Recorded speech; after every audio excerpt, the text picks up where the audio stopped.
Y vamos a hacer una especie de vuelo internacional imaginario, ¿no? Y a hablar o a ilustrarnos, mejor dicho, sobre conflictos internacionales, sobre panoramas internacionales. Para ello siempre lo tenemos al investigador del Instituto de Relaciones Internacionales de la Universidad Nacional de La Plata. Nos referimos al profesor Alejandro Simonov. ¿Qué tal, Alejandro? Martín López Lastra te saluda. ¿Qué tal, Martín? ¿Cómo andas? Muy bien, muy bien. Bueno, pasaron cosas, obviamente, desde la última entrevista, el último contacto, y a mí me interesaba, en principio, consultarte por la cumbre esta entre Putin y Donald Trump, y también por algún artículo que estuviste escribiendo sobre la política exterior de Javier Milei, pero podemos empezar por donde quieras. Tal vez. Bueno, si querés empezamos por lo último, digamos, Dale, dale. por la cuestión Tiene que ver con un artículo del que cónclave en Anchorage y dale. de la posterior reunión en Washington de Trump Bueno, con Zelensky y los líderes europeos. ¿cómo no? Sí, Sí, te sí, escuchamos. bueno, sí, cómo no. Bueno, ahí, digamos, lo que uno puede evaluar inicialmente es que digamos, ahí digamos, se confrontaron dos formas distintas, digamos, de entender la construcción de la política externa en la reunión de Anchorage, ¿no? En Alaska, ¿no? Sí.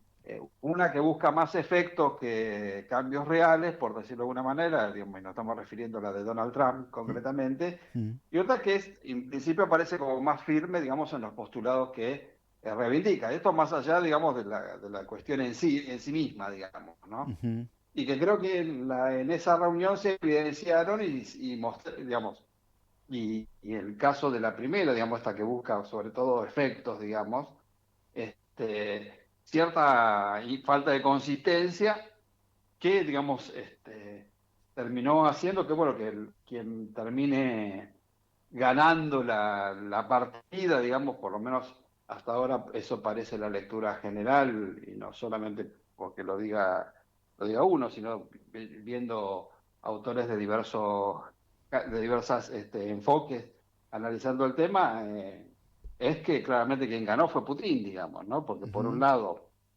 logró cierto oxígeno internacional a partir del hecho de que la reunión con Trump le permite cierta visibilidad internacional, digamos, sobre todo, digamos, en función, digamos, de lo que podría ser, digamos, una percepción sobre todo de la Alianza Occidental, digamos, ¿no? Porque también, digamos, otra cosa que, si bien es cierto, la condena a Rusia, digamos, por la invasión a Ucrania, digamos, tuvo en las Naciones Unidas y sigue teniendo, digamos, un número importante de actores y muy una avalancha, digamos, de actores muy importantes en su contra. No menos cierto es que cuando Occidente trató de imponerle sanciones de tipo económica, ahí ya la suerte a Occidente le fue más esquiva, por decirlo de alguna manera, ¿no? Y Ujú. es como que hay una diferenciación por parte de los países del sur, digamos, básicamente, ¿no? De qué es lo que está ocurriendo ahí. Ahora bien, volviendo a la reunión, lo que tenemos, digamos, decíamos que, por otro lado, Putin, digamos, viene reclamándole a Trump lo mismo que ocurrió en otras oportunidades, digamos, ¿no? Donde, digamos, las delegaciones rusas y norteamericanas se encontraron, Ujú. que tiene que ver con el control sobre, digamos, las provincias del oriente de Ucrania, digamos, que son provincias rusófonas, Sí. ¿no? Mm. Por otro lado, digamos, la cuestión de la neutralización de Ucrania, digamos, en el sentido de que no forme parte de la Alianza Occidental, es decir, no forme parte de la OTAN, Claro, concretamente, claro, claro, claro. ¿no? Y que eso viene de la mano de cierta idea de desarme, por decirlo de alguna manera. Claro, claro. Y ahí hubo una tercera cuestión que aparece, que es más reciente, que tiene que ver un poco con lo que podríamos decir la falta de legitimidad de Zelensky. ¿Por qué? Porque, bueno, el mandato de Zelensky venció hace más de un año, Ah, en ah, mayo del año pasado, sí. y Rusia está reclamando negociar con autoridades legítimas. Pero que en realidad sabemos que eso también es una presión digamos, creo que es una carta que tira Putin para después concederla, por decirlo de alguna manera, ¿no es cierto? Digamos, porque obviamente en la situación en la que se encuentra Ucrania, digamos, con, con parte de su territorio ocupado, difícil, y en una situación bélica difícilmente puede haber una Claro, elección tranquila, digamos, ¿no es cierto? totalmente, Puede haber una elección normal, ¿no? totalmente. Está claro eso también.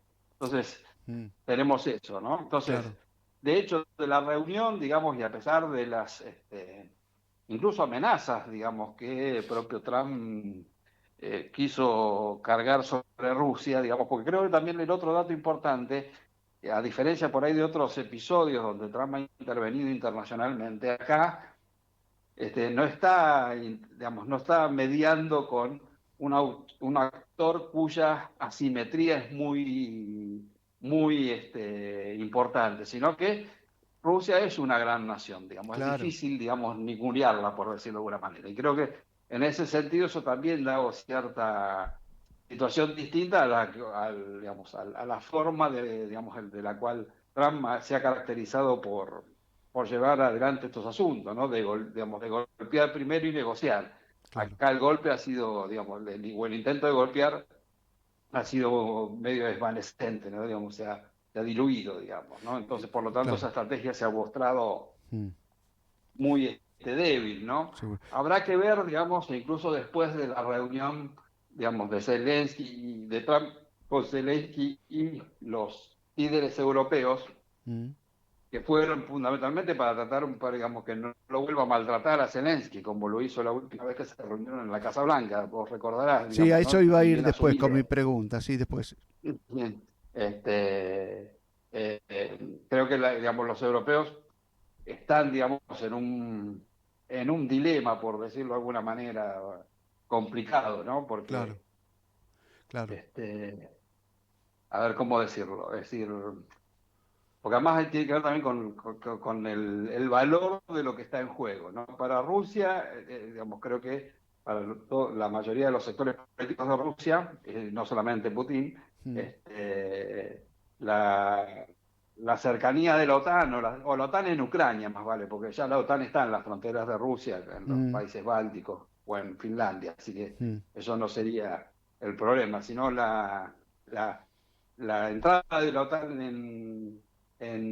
en Ucrania para Rusia es lo que llamamos es un problema de seguridad. claro, claro, Y es un problema alto de seguridad, de un perfil muy alto, ¿no? claro, claro, En claro, cambio, en principio, para los Estados Unidos y para los europeos no parecería ser un problema tan importante. Sí lo es, obviamente, para los ucranianos, claro, digamos, ¿no? seguro, Que seguro. son quienes están sufriendo, padeciendo mayormente este Ujú, conflicto, ¿no es cierto? claro. Yo- Entonces, ahí habrá que ver, digamos, cómo este devenir, ¿no? Porque mm, hay varias cuestiones, ¿no? Por un lado está el hecho de que la industria armamentística no está dando abasto para poder abastecer, digamos, el funcionamiento de la guerra, por lo menos para Ucrania. claro, Y claro, claro. esto, a la larga, como lo ha planteado el filósofo alemán Jürgen Habermas sí, hace más de 2 años, Ujú, tal vez la guerra venga precisamente porque, digamos, se acaban las municiones, digamos, ¿no? Entonces, tal vez eso lleve a cierta necesidad de establecer, digamos, un fin del conflicto, que, bueno, que es un conflicto muy encarnizado, ¿no? claro, claro, El- claro. Yo te quería hacer una la cantidad de pregunta. muertos, digamos, soportada. Esta para una respuesta breve y así vamos al tema Sí, de tu artículo en la revista cómo rusa, en no. una revista Sí, exterior. Es sobre el tema de Trump hace un trato tan desigual en cuanto a los actores del conflicto, sí, que a veces hasta parece que se convierte en vocero de Putin, porque lo cita sí, a una gran cumbre en Alaska, con todas las pompas, y lo sí, último que tuvo con Zelensky, no sé, una última reunión tuvo, pero la anterior, esa donde lo llamó para prepotearlo y demás, sí, como era un cowboy Trump, ahí claro. justamente advirtiéndole a Zelensky que se deje de hinchar y que corte de una vez. Parecía socio de Putin ahí Sí. directamente. ¿Cómo lo ves Bueno, vos? porque en realidad, digamos que hay muchos analistas que sostienen que Trump está mucho más cómodo con figuras como Putin, Kim Il-sung, Ah, Xi Jinping, digamos, ¿no? Que hay cierta le da este, protagonismo.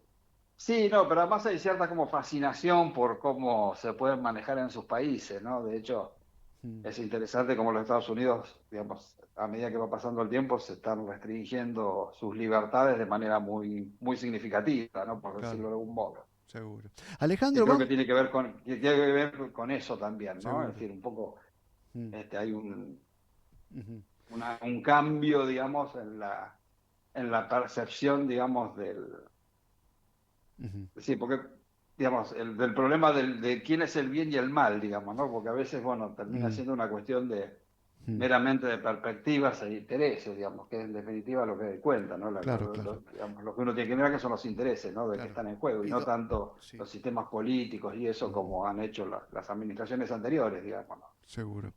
Vamos a tu artículo en la Mm, revista esta de reconocimiento internacional que te han mm, publicado, donde describís la política exterior de Javier Milei. Es un artículo muy mm, extenso. Reconozco que leí un 70%, mm. pero bueno, es atrapante. ¿Qué nos podés contar de la publicación en sí? No, básicamente tiene que ver con los temas que estamos desarrollando, bueno, con el programa de incentivos que tiene el sistema universitario, digamos, desde hace mucho tiempo, en donde hacemos lo que se llama seguimiento, seguimiento de política exterior, ¿no es cierto? Mm, Y entonces, bueno, hay una parte de ese programa de seguimiento que tiene que ver con la construcción de lo que parece un instrumento conceptual que permita, digamos, evaluar las políticas exteriores y mm, en un segundo término, digamos, el análisis de la coyuntura, digamos, si esa estructura que se arma tiene algún sentido, ¿no? Y en ese sentido, bueno, planteamos una serie de ejes, digamos, que para poderlo analizar, digamos, tanto la política de Milei como otras, digamos, no sí, específicamente, no específica y solamente esta política exterior. claro, claro, claro. Entonces, en ese sentido, digamos, está cómo se llevan, por decirlo de alguna manera, con Occidente en general, con la tríada lo que llamamos la tríada occidental, es decir, Estados Unidos, Europa occidental, Japón, a que se puede sumar Australia, Nueva Zelanda, Israel, Mm, ¿no? Por un lado ese núcleo, sí, y ahí en dos planos, económico, digamos, y eso tiene que ver básicamente con cómo perciben la globalización, y un segundo plano más bien político, ¿no? De alineamiento con la agenda de seguridad. claro, claro. El primero, el económico, digamos, para no hacerlo muy largo, digamos, a medida que hay pretensiones de mayor apertura y de mayor integración a esa globalización, que es un proceso que está en retroceso, eso también hay que señalarlo. Mm, este, eh, Generalmente nosotros entendemos que son gobiernos de lo que podemos llamar tipos globalistas, digamos, ¿no? De inserción a la globalización mm, y que responden, obviamente, no es simplemente una cuestión de capricho, sino que tienen que responder con determinados intereses económicos, digamos, ¿no? Eso también es así, digamos, mientras los sectores, digamos, el globalismo está formado básicamente por aquellos sectores que están vinculados a las exportaciones, mm, ¿no? Y al mundo rural, digamos, o a la economía agrícola, digamos, y de segundo término, y algún componente industrial, pero muy, muy pequeño, y también el mundo de las finanzas, todo eso está y eso va haciendo distintos juegos, digamos, ¿no? Que uno puede ver diferencias entre Milei y Macri, por ejemplo, hacer una caracterización, ¿no? seguro. O otros que están más vinculados a actores económicos que están vinculados con el consumo interno, digamos, ¿no? Mm, Generalmente pequeñas y medianas industrias, digamos, que uno puede ubicar dentro de lo que se llama autonomismo, digamos, ¿no? mm, Y esto, básicamente, la diferencia radica en la construcción de instrumentos que permitan que el Estado-nación conserve la mayor cantidad de instrumentos para poder decidir sus políticas en el escenario internacional, digamos, básicamente eso sería, y ujú, ese es un primer núcleo. Después tenés la relación con los vecinos, mm, si es prioritario o no. claro. Generalmente los grupos globalistas no le dan importancia, los grupos autonomistas sí. Mm, Cómo tratan a la potencia emergente, acá claro. también, digamos, la aceptación o rechazo viene también del mismo modo, y lo mismo podríamos decir de la cuestión Malvinas, digamos, ¿no? Es decir, Mm, los sectores autonomistas tienen una mayor, Juan Carlos Puig lo llamaba políticas legitimistas del conflicto, digamos, ¿no? Del conflicto por la soberanía, Claro. ¿no? Que buscan, digamos, de manera más